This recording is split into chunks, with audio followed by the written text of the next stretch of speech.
guys, what is up? Welcome back to another video. It's me, the Review Master 19 here. Today we're going to be taking a look and unboxing this. This is a kit from Revell. Sorry about the camera shake. This is a kit from Revell. This is the SBD Dauntless, and this is a Monogram kit. Monogram was owned by Revell, and then I believe they just went out of production. Or something happened, I can't remember. There's a good documentary about it on YouTube. I'm not going to go into detail. So, this is the SBD Dauntless. Quick history background for you. The SBD Dauntless, or Slow But Deadly, was made by Douglas, and it was powered by a Pratt & Whitney engine. If I'm wrong in the comments, let me know. I think it was a Pratt & Whitney. If it's not, let me know in the comments. And it was a dive bomber, and most famously used in the Battle of Midway in June 4th, 1942. And it had a crew of 2, could carry up to 3 bombs, 1 500-pounder or 1,000-pounder, and 2 mini 60-pound bombs or 60 kg bombs. It had perforated dive flaps, and it had 2 machine guns in the nose and a rear machine gun in the front, in the rear. And it was then upgraded to a Stinger, also known as a 50 cal machine gun, because this is a 30 cal. So it also had an arresting hook, and there are 2 versions of the markings for this kit. There is an A24 Banshee, which is the Marine version, and there is Australian markings. This is the Navy version. The way you're seeing it right now is as it was from the USS Wasp, and very cool kit. And funny story, before we actually start, oh yeah, there's a... If I zoom in, you can see some detail there. My painting is, of course, not going to be as good as this, but you can see the paint you'll need. And anyway, so fun thing about this kit, I actually had this same exact kit. It was my first ever aircraft model kit of an American dive bomber. And after seeing Midway in 2019, it was 2020, I really wanted a model of a Dauntless, and I wanted something that could be playable. This has a dive bomb feature. You pull a little trigger at the back and it swings the bomb and it actually drops, and the dive brakes work. The cockpit can open, or the rear part anyway. You can actually fold the machine gun down. We'll do a full video when I actually build it. I'm waiting on some paints from AFV Club or AK Interactive, I think. And it's US Navy colours. So here's a nice little side view of the box. And I built this kit back in 2020, but I didn't know what I was doing. Special as well, if you get this, keep it, because the box is kind of rare now. This is a original kit from the 60s. You can find some on eBay, but this is a new tooling. So 12 and up, 4 plus, 1/48 scale. So let's open up and take a closer look.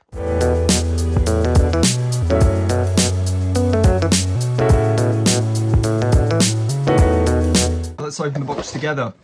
So you may notice that I've already opened this, and that is just to save time and basically so we're not wrapping bags and my camera goes funny. So the instructions, we'll put the box to the side a minute. The instructions are nice. I mean, I remember, it's exactly how I remember.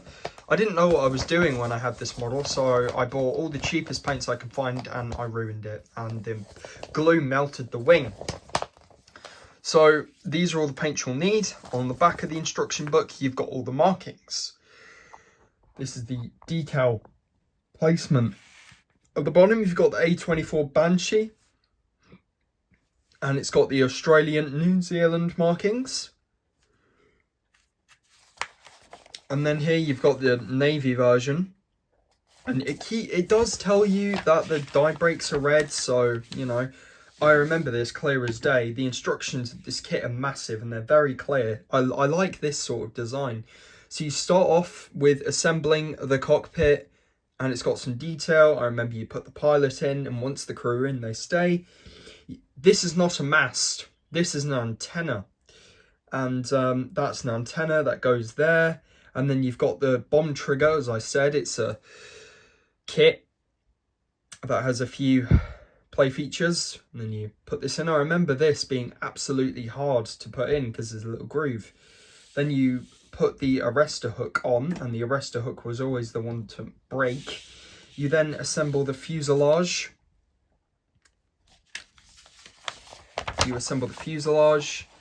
Bomb displacement gear. This is actually just called the bomb cradle. You don't glue that because that's the thing that's actually going to swing the bomb free. You assemble the 30 cal machine gun. So this is obviously based on an early version, which is incorrect. It should be a 50 cal, which is called the Stinger.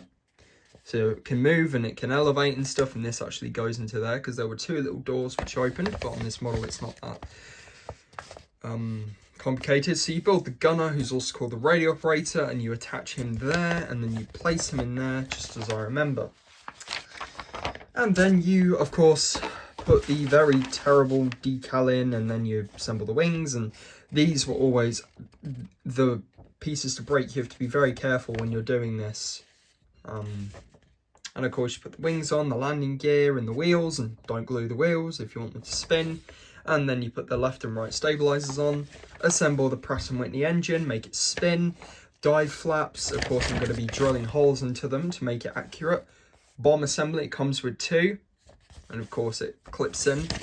And then you build the ground crew. So you build the LSO, which is the landing signal officer with his paddles, and then you build the deck handler, and he comes with a base. However, he does not look like this at all. You also build the bomb cart, or the dolly as it's called, and you do the windscreen base. So let's have a look at the decals. Comes with a nice protective sheet. Oh wow, okay. There's a lot to look at. So as you can see the SBD Dauntless instrument panel there. My camera won't go all the way, but you can see there's detail there. These are the New Zealand markings. These are also New Zealand markings. 2007 this tooling was from. These are the identification lights which go on the underside of the Dauntless. And here you've got the US Navy stars.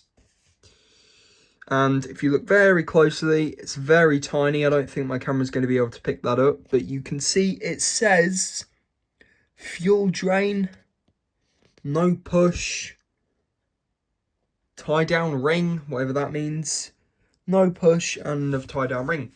These black things, interesting thing for some aircraft terminology, these are aircraft steps, or these are grip steps. So they basically help the pilot grip on his feet when he gets on the aircraft.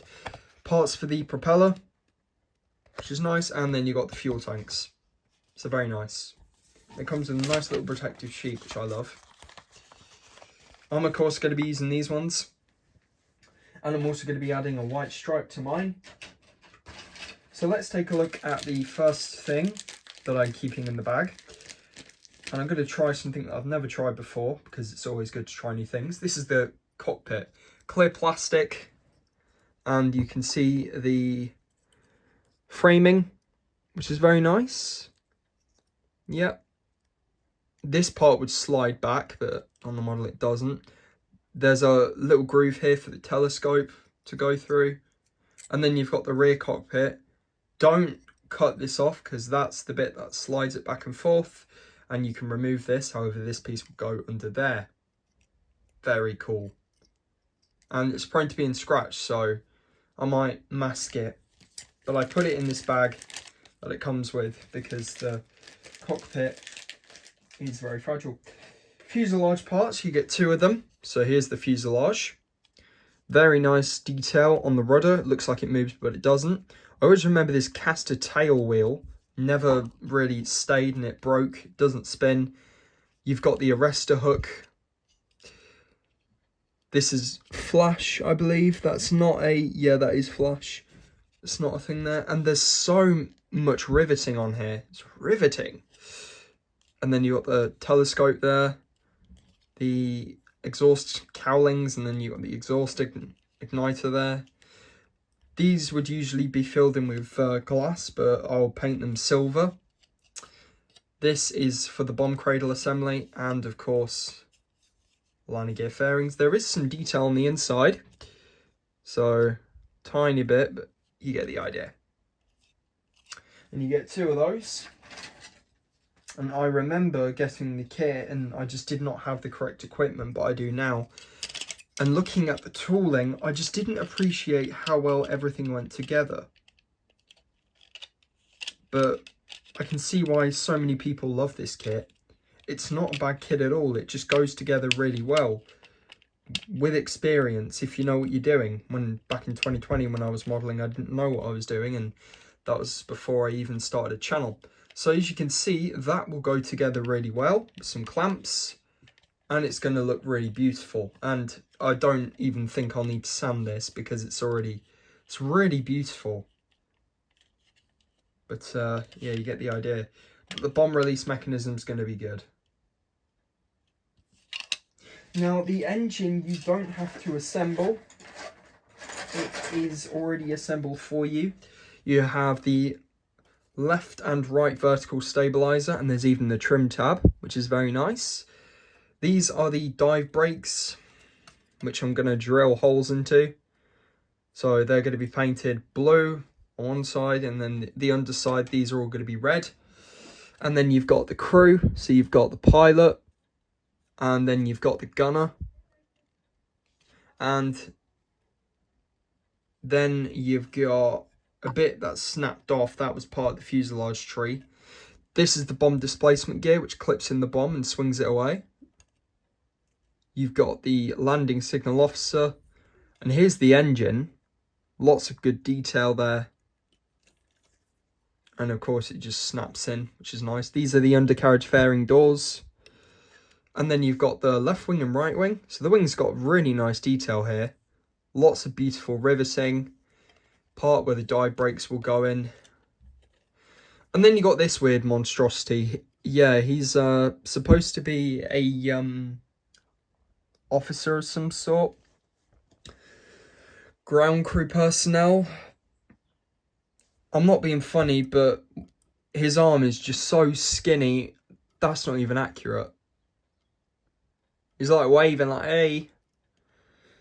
Like, why can't I get on the Dauntless? And as you can see, his hand is just a claw. I'm not going to put him in, actually. I'm going to put him in instead, and I'm going to use him for something else. But yeah, you can see that's that. Then you get the other sprue, which is the underside of the wing. And I call it a cowboy hat because it looks like a cowboy hat. It's got that sort of dihedralness to it. So you've got the undercarriage fairings here. You've got the bomb racks here. This is where the main bomb's going to go. And if you look, it says 1960 on there because the first tooling of this kit came out in the 60s. This dive brake will go in there. I'm not going to cut these bits off. And you can see the detail there on the dihedralness and where the dive brakes go. There's even some legal guff. I'm glad the legal guff is here. Yeah. And the final sprue is, of course, the prop with the spinner. And then you got the bombs, the arrestor hook, landing gear, wheels, the machine gun, pitot tube, which is an airspeed indicator. And then you've got a bomb, and it comes with two of them. And the idea is it grips in there and it releases. Screen and the dolly. So that is the quick look and unboxing of the Revell Monogram SBD Dauntless. I shall update you guys when I've actually built this, or when I'm starting to. I am expecting a delivery soon of a few paints of US Navy dive bombers. And if you do get this kit, I highly recommend it. I think there's one left on Amazon. So if you're watching this video and you are based in the UK, go on Amazon Prime and try and pick a deal with the Revell Monogram SBD Dauntless. Until then guys, take care, and I shall see you in the next one.